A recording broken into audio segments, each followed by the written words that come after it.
no other choice. After being unemployed for several years, a man devises a unique plan to secure a new job. Eliminate his competition.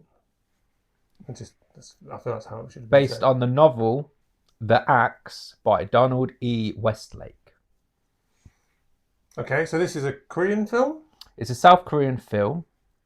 So yes. I find... Is it like a dark comedy? Yeah, they call it a black comedy or a dark comedy. Basically, the premise... This guy is...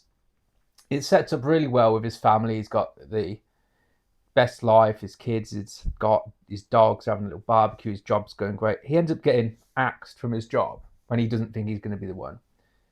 And he is losing everything because he's gone from basically a middle line. He works at a paper company. They love paper and what they do. Okay. But he's now working a smaller job, so he just can't afford stuff and whatnot. So he's decided to keep everything the way it is, because the house is the one he grew up in, and as he was a kid, he'd moved around and all this. He was going to do anything it takes. And when he says anything it takes, he literally is decided to, because he can't get there's only one other company that can hire him in the paper thing. He's just decided to kill all the other candidates or people that could possibly get the job over him.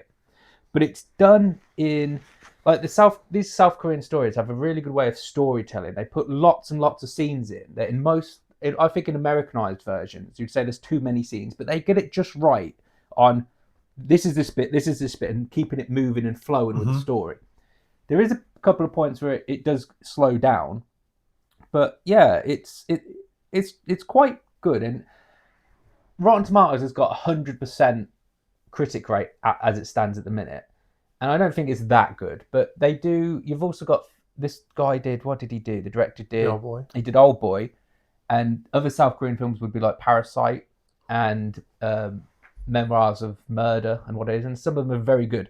I wouldn't place this as highly as any of them. What's really interesting is I've said in an earlier review today that I don't really like films where you got like subtitles and stuff like that, and then I'm just like, but they're all really good films. So maybe I don't mind films with subtitles if they're good enough. This is the thing that will put some people off, is that it's got subtitles. But if you've not used the subtitles, this would be a good one to start with, because it's not got just loads and loads of intricate details happening throughout. It's very easy to follow.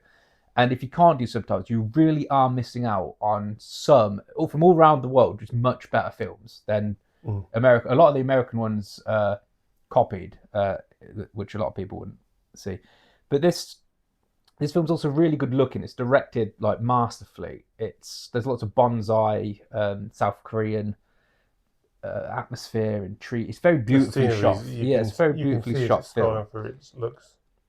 But yeah, the downside I'd have to this is that it's got a couple of moments where it's a bit slower, and also it's very horrific, but also funny at the same time. But the funniness isn't really that funny, and the horror isn't really that horrific.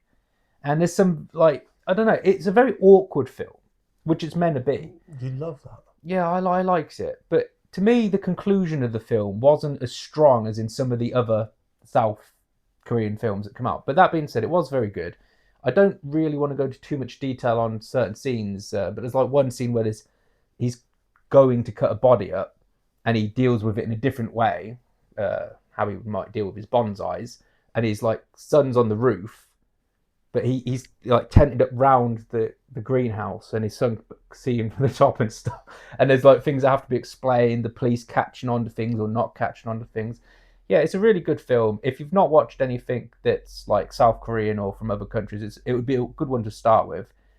Yeah. So, as you said, Rotten Tomatoes at the moment is 100% critic score, which is ridiculous. Because like it's made really well, but they always do this, and nothing's 100%. No, of course not. So, out of 10, because we're the critics that people should listen to. Basically, it is good, but I'm going to give it a flat 7. Flat 7, because that's recommend. So Yeah, I wanted to go highly recommended, but I really thought, like, out of all the other options of like Parasite and all the other ones I just listed, I would rather watch any one of them more than this one. But this one was still really good, And again, it's not the traditional kind of film we would review, like action and all that sort of stuff. But it's the bits of comedy that I liked when this film, like there's a bit when he picks up the plant pot. He's gonna like that's when he comes up with the idea to kill everybody. But what I really liked about it is like he's picked up the plant pot and it's full of water because it's a plant pot and it's just dripping all over it. Yeah. And I like those little intricacies that you put into films. They don't have to do it. You can see this guy's brain ticking as the film progresses, and it's half like well thought out and half he's just going straight for it. But yeah, have you got a score for it? I think 7's a really good number. I think 7's a really good number. Okay. Do you know what I mean? You've kind of gone, yeah, this is where I think it should be at, and I think that's about right. I think I'd say this film will definitely get rated higher. Yeah. By critics, because this will be a very critically loved film. Without being rude as well, because it's foreign, they tend to get higher rated anyway. Because people like to go, oh well, it's not because it's subtitles and stuff. It's more intelligent. I shouldn't say that, but like that's how critics tend to be. I would agree with you, like the point you're making, but also not all of them at all, but a lot of them are just better. Yeah. So 7 for No Other Choice.